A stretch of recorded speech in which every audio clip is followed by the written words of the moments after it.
점점 기업들의 환경이 더 팍팍해지니까 참 저희들도 참 걱정이 많습니다.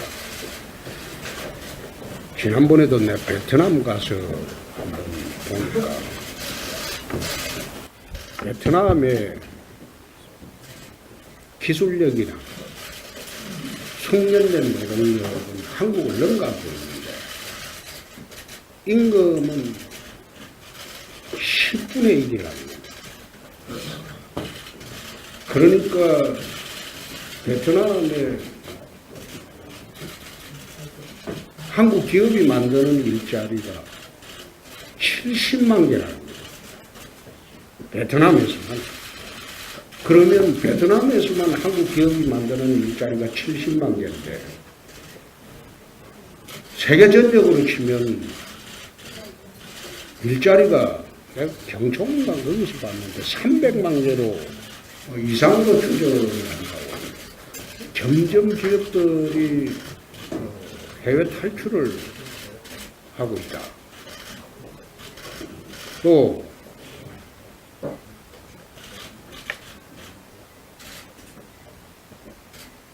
미국이나 일본에서는 기업들이 해외에서 돌아와요. 애플 같은 경우에도 이제는 해외에 나가 있던 수백억 달러의 돈들이 전부 국내에 가져와가지고 일자리 창출을 한다는데, 이제 우리나라는 지금 거꾸로 가고 있다. 특히 청년 일자리가 최악의 상황이 되고, 또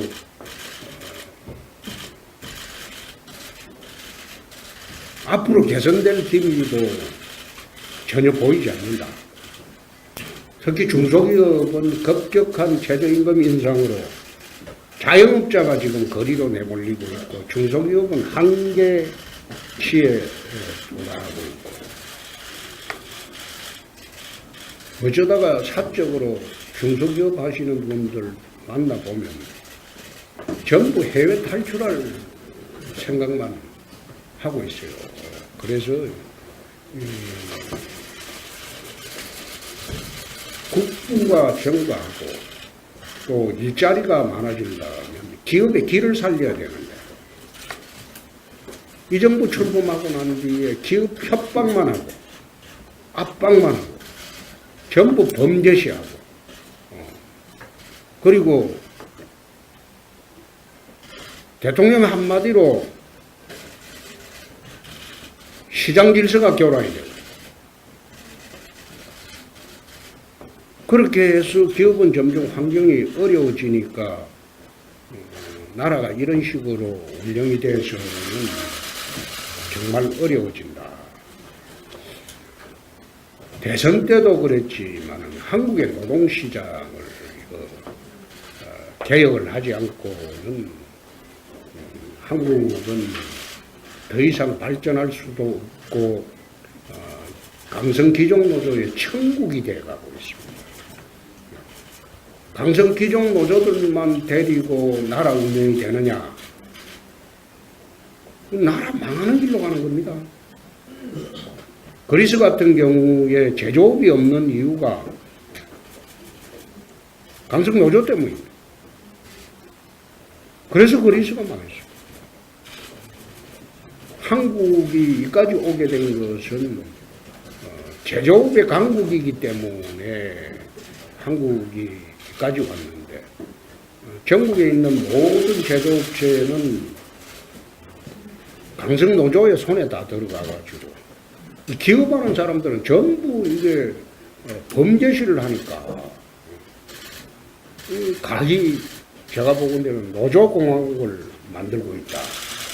이렇게 만들어서 대한민국에 무슨 희망이 있느냐?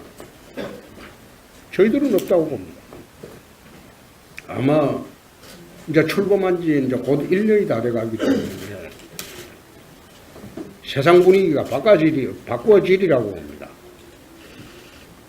그래서 우리 중소기업 하시는 분들 전부 애로사항을 듣고 그것을 정책에 반영하기 위해서 우리가 모시게 됐습니다. 그러니까 저희들한테 나중에 공개적으로 하면 또 기업이 또 이 정부가 무슨 짓을 할지 모르니까 나중에 비공개할 때 우리 밖으로 발표 안 할 테니까 자세히 이야기해 주십시오. 고맙습니다. 귀한 시간을 내주신 홍준표 당 대표님께 감사의 말씀을 드립니다. 저희들은 지금 2월 임시국회를 우선 지금 계류 중인 현안들을 좀 많이 좀 처리 좀 해주셨으면 하는 생각에서 말씀드리겠습니다. 지금 산자 중기후에 생계형 적화업종 특별법이 계류 중에 있습니다. 정유섭 위원님께서도 아마 발의하신 걸로 알고 있는데 시급히 잘 조정을 하셔서 통과가 됐으면 좋겠다. 특히 지금 최저임금이라든지 근무시간 단축으로 인해서 중소기업계들이 좀 어려울 텐데 이런 법을 또 통과시키면 좀 많이 도움이 되지 않을까 이런 생각이 듭니다. 또 하나는 지금 정무의 협동조합 공동판매 합법화에 대한 법률이 공정거래법이 지금 올라가 있습니다.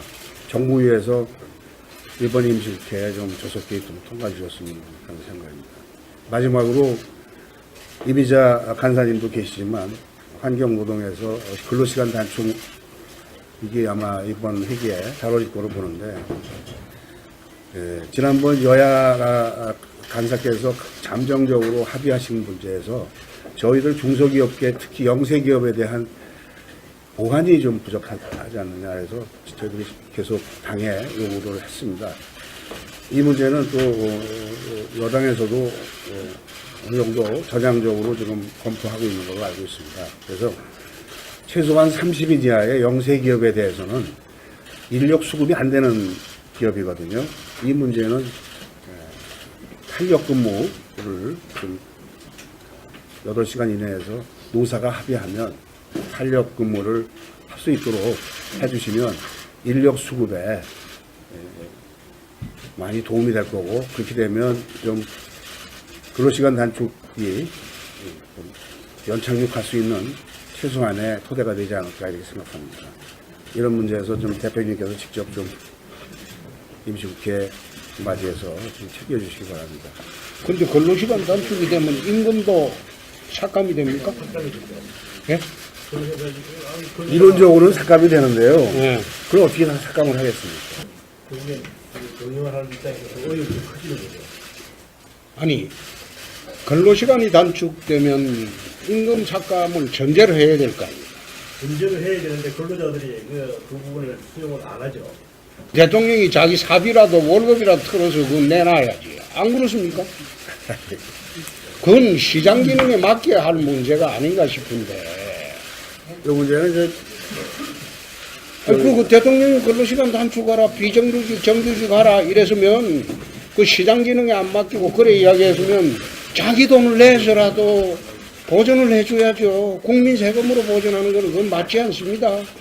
그건 사회주의 방식이에요.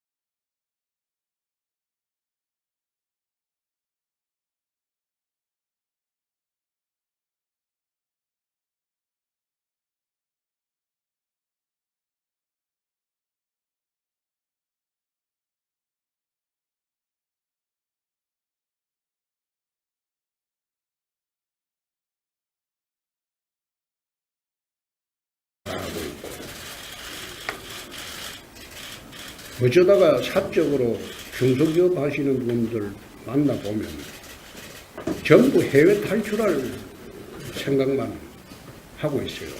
그래서 국부가 증가하고 또 일자리가 많아진다면 기업의 길을 살려야 되는데 이 정부 출범하고 난 뒤에 기업 협박만 하고 압박만 하고 전부 범죄시하고 그리고 대통령 한마디로 세계 전역으로 치면 일자리가 경총당 거기서 봤는데 300만 개로 이상으로 추정을 한다고. 점점 기업들이 해외 탈출을 하고 있다. 또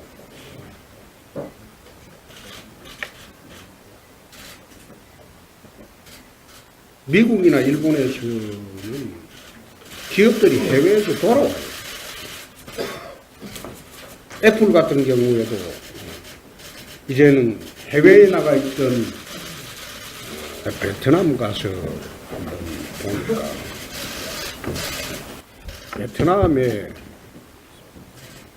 기술력이나 숙련된 노동력은 한국을 넘어가고 있는데 임금은 10분의 1이라는 겁니다. 그러니까 베트남에 한국 기업이 만드는 일자리가 70만 개라는 거예요. 베트남에서만. 그러면 베트남에서만 한국 기업이 만드는 일자리가 70만 개인데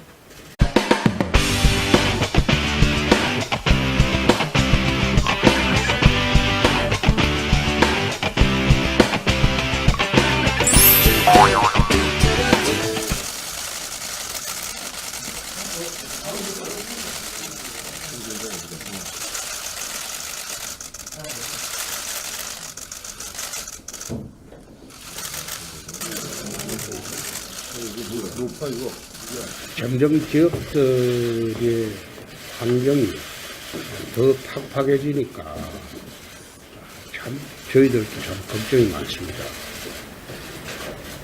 지난번에도 수백억 달러의 돈들이 전부 국내에 가져와가지고 일자리 창출을 한다는데 이제 우리나라는 지금 거꾸로 가고 있다.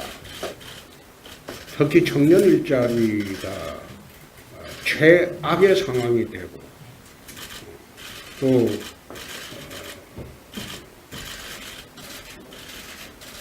앞으로 개선될 기미도 전혀 보이지 않는다. 특히 중소기업은 급격한 최저임금 인상으로 자영업자가 지금 거리로 내몰리고 있고 중소기업은 한계치에